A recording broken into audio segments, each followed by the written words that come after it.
Welcome to Peak Cycles episode 72, and we're going to start things off with a short recap of episode 70, and that is the installation of European or square tapered bottom brackets. We received some feedback and a comment that basically asked, why the hell didn't you grease the bottom bracket prior to install? And the answer is simple.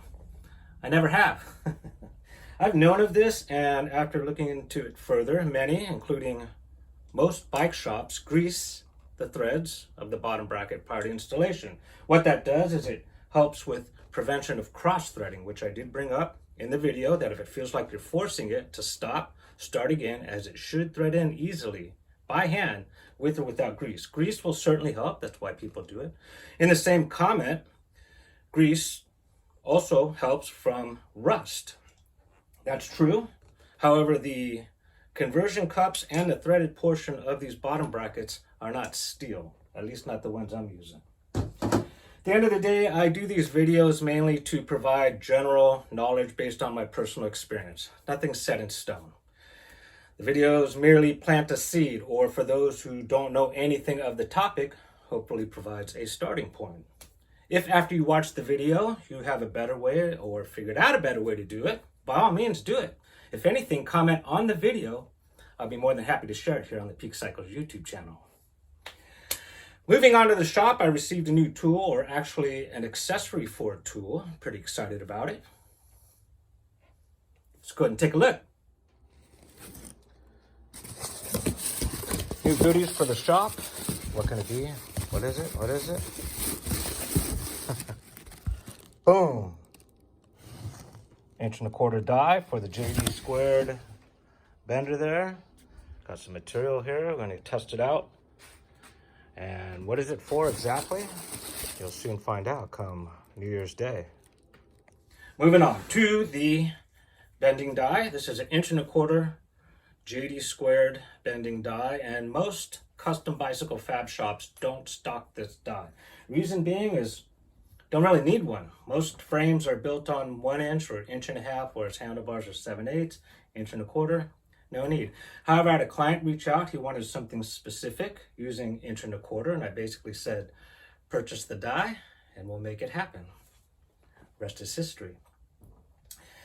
So we'll be starting on that this upcoming week and hope to have it completed and debut on New Year's Day. I'm actually very excited about it, so stay tuned for that. Moving on to the oversized Schwinn frame, I left off realizing I didn't need the 1-inch sleeve in the seat tube. I could have left it there. There are seat tubes that are 7/8, but that's super old school. I mean 7/8 all the way through. Most modern seat posts are at least 1 inch or wider in diameter, and then they taper to 7/8. So let's go ahead and pick up where we left off and see what's happening at Peak Cycles. It has not stopped raining here in Southern California. Love it. It's raining solid all day. It's a great shop day. Let's hit it. So this here is the piece of 1.125" that's going to sleeve into the initial seat tube of the frame, which is 1.25". I'm going to sleeve again and put a piece of solid to plug weld. I plug weld the same way with handlebars. I'll show you here in a minute. Might seem a little overkill, but I'm working with whatever material I have here in the shop, and this is going to work out just perfectly. Keep going. All right, a lot going on. Ready for this? So the average seat post is 11 inches in length, which is right here where this line is. That solid we inserted is right here, 1 inch. We're going to drill all the way around, fill it with weld, and what that's going to do is keep this sleeve from wanting to slide down. Going to be a lot of weight on this. I am going to weld the top, but us pinning this is going to make a huge difference on this staying in place. Little tack there to keep everything still while we slide everything into the 1.25", and this solid will fall right there.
Now we're talking. Got everything plug welded and sleeved.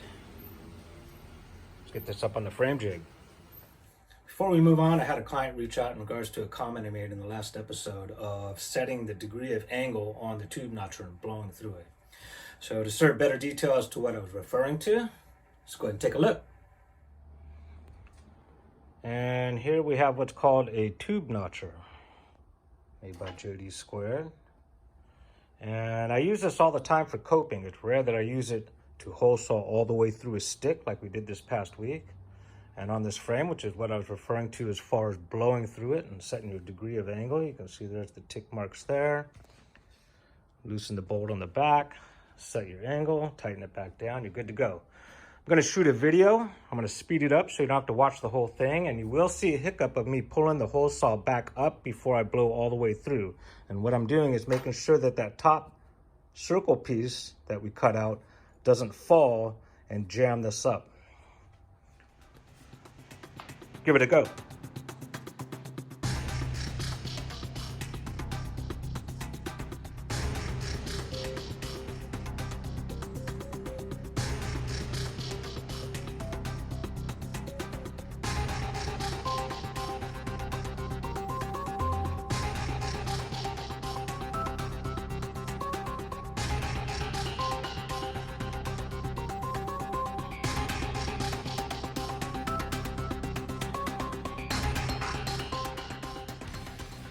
Pretty happy with the looks of this so far.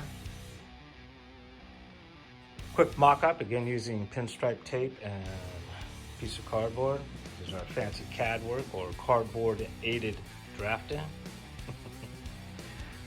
Just giving us a mock-up so we know what we need to do to get the rear dropouts cut out. Just giving us a general idea. And I'm gonna throw a few numbers at you that the client was requesting. This is a 29-inch wheel, which is currently sitting at about 9 inches off the ground from the bottom bracket. Same as a standard Schwinn. He was also requesting the distance from the top of the saddle to the ground to be 36 inches, and that's what we have here. And his arm reach from the seat tube to the head tube to be 28 inches. And we're looking good there. So what we're gonna do next is roll the cantilevers, do a double bend here to the dropouts, do something similar downstairs with the double bend, go straight back. And keep it moving. Gonna handle a couple things today, except for I just racked my elbow really hard on this table. And these fabrication tables don't move very well. So we'll see how far we get today. Let's go ahead and start cutting this dropout.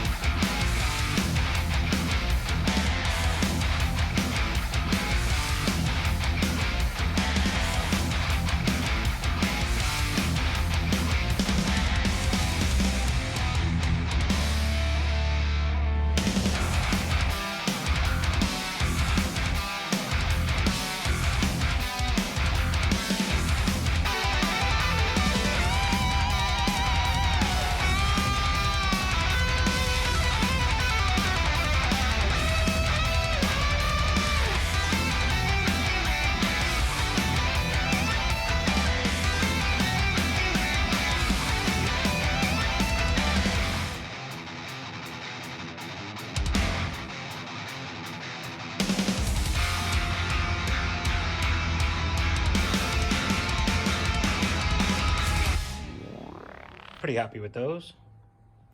Didn't cut that slot out yet because I want to make sure it's running level once we have the frame on the ground, so we'll cut those out later. Still need to taper in the top and bottom edge a little more, but for the most part we got it.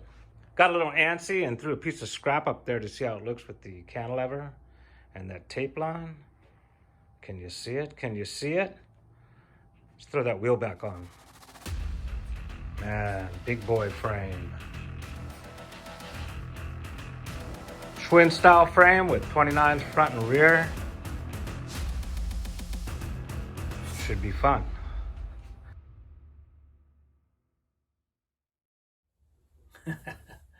That's pretty much going to wrap it up this week. As I mentioned, I was trying to get a video out prior to the holidays, and that I did. I'm actually a little further on that frame than what I've shown you. However, I'm putting together one last video of the year, completing that frame, and also debuting what's happening with this 1¼ die. So there you have it. That's pretty much going to wrap it up. Hope you enjoyed today's version of what's happening at Peak Cycles. And from the Peak family to yours, wishing you a blessed and safe holiday season.